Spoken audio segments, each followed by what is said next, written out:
ایک بادشاہ کی عادت تھی کہ وہ بھیس بدل کر عوام کی خبر گیری کرتا تھا۔ ایک دن اپنے وزیر کے ساتھ شہر کے آخری ایک کنارے پر پہنچا تو دیکھا کہ ایک آدمی گرا پڑا ہے۔ بادشاہ نے اسے ہلا کر دیکھا تو وہ مر چکا تھا۔ لوگ اس کے پاس سے گزر کر جا رہے تھے۔ بادشاہ نے لوگوں کو آواز دی لیکن لوگ بادشاہ کو پہچان نہ سکے اور پوچھا کیا بات ہے؟ بادشاہ نے کہا اس کو کسی نے کیوں نہیں اٹھایا؟ لوگوں نے کہا یہ بہت برا اور گنہگار انسان ہے۔ بادشاہ نے کہا کیا یہ امت رسول صلی اللہ علیہ وآلہ وسلم نہیں یہ کہا؟ اور اس شخص کی لاش اٹھا کر اس کے گھر پہنچا دی۔ اس کی بیوی نے خاوند کی لاش دیکھی تو رونے لگی۔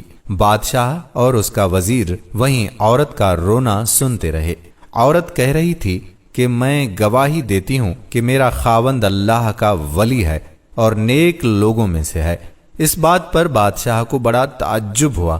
کہنے لگا یہ کیسے ہو سکتا ہے کہ لوگ تو اس کی برائی کر رہے تھے اور اس کی میت کو ہاتھ تک لگانے کو بھی تیار نہ تھے۔ اس کی بیوی نے کہا کہ مجھے بھی لوگوں سے یہی توقع تھی۔ دراصل حقیقت یہ ہے کہ میرا خاوند ہر روز شراب خانے جا کر شراب خریدتا اور گھر لا کر گڑھے میں بہا دیتا اور کہتا کہ چلو کچھ تو گناہوں کا بوجھ مسلمانوں سے ہلکا ہوا۔ اسی طرح رات کو ایک بری عورت کے پاس جاتا اور اس کو ایک رات کی اجرت دے دیتا اور کہتا کہ اپنا دروازہ بند کر لے، کوئی تیرے پاس نہ آئے۔ گھر آ کر کہتا الحمدللہ آج اس عورت کا اور نوجوان مسلمانوں کے گناہوں کا میں نے کچھ بوجھ ہلکا کر دیا۔ لوگ اس کو ان جگہوں پر آتا جاتا دیکھتے تھے۔ میں خاوند سے کہتی تھی کہ یاد رکھو جس دن تم مر گئے تو لوگ تمہیں نہ غسل دیں گے، نہ تمہاری نماز جنازہ پڑھائیں گے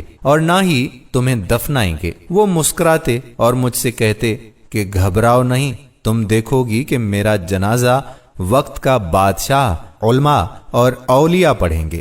یہ سن کر بادشاہ رو پڑا اور کہنے لگا میں بادشاہ ہوں، کل ہم اس کو غسل دیں گے، ہم اس کی نماز جنازہ بھی پڑھائیں گے اور اس کی تدفین ہم کروائیں گے۔ چنانچہ اس کا جنازہ بادشاہ، علماء اور اولیاء اور کثیر عوام نے پڑھا۔ آج ہم بظاہر کچھ دیکھ کر یا محض دوسروں سے کچھ سن کر اہم فیصلے کر بیٹھتے ہیں۔ اگر ہم دوسروں کے دلوں کے بھید جان جائیں تو ہماری زبانیں گونگی ہو جائیں گی۔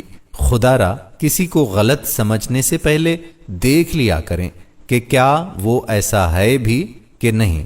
دوستو ہم امید کرتے ہیں کہ آپ کو ہماری یہ ویڈیو ضرور پسند آئی ہوگی اور ویڈیو کو زیادہ سے زیادہ شیئر بھی کریں گے۔